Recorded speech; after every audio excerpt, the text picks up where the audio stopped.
Perkembangan kasus COVID-19 di Banjarmasin mulai melandai. Bahkan dalam waktu 14 hari belakangan ini, kasus warga terkonfirmasi positif terus mengalami penurunan hingga berada di bawah 100 kasus. Ini merupakan capaian hasil kerja yang baik dari berbagai pihak. Dari hasil evaluasi, jumlah kasus terkonfirmasi positif di Banjarmasin berjumlah 79 orang.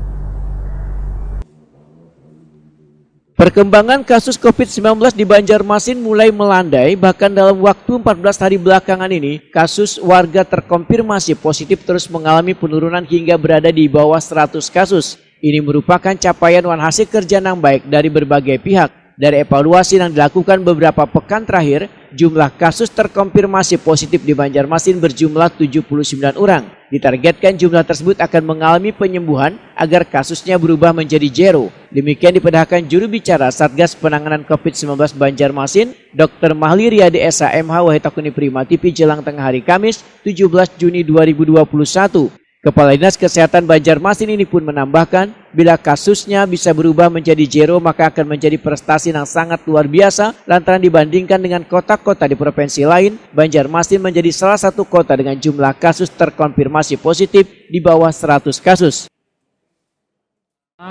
Dan saat ini syukur alhamdulillah perkembangan COVID-19 di Banjarmasin sudah melandai. Ya, dalam waktu 14 hari kita masih bisa bertahan pada posisi di bawah 100 kasus. Dan tanggal kemarin tanggal 16 Juni pukul 16 sore kita evaluasi, jumlah kasus tersisa yang aktif hanya 79 orang. Nah, kalau kita bisa menolkan atau menyembuhkan 79 orang ini yang ada di Banjarmasin saat ini, maka Banjarmasin zero kasus.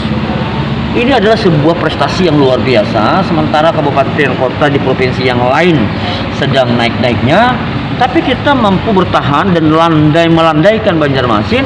Itu kan sebuah keberhasilan semua pihak tentunya, yang selama ini ya Pemko dibantu oleh TNI, Polri yang luar biasa juga di lapangan, dan tentu kita mengapresiasi kesadaran masyarakat untuk mentaati protokol kesehatan yang sudah kita rasakan, dan ini juga sebagai dampak dari berhasilnya vaksin. Mahli Riyadi mengucapkan terima kasih kepada seluruh pihak baik TNI, Polri, Camat, Lurah hingga RT 1 RW yang telah membantu Pemko Banjarmasin untuk terus melakukan sosialisasi dalam menekan lajunya pandemi COVID-19 di kota Seribu Sungai ini.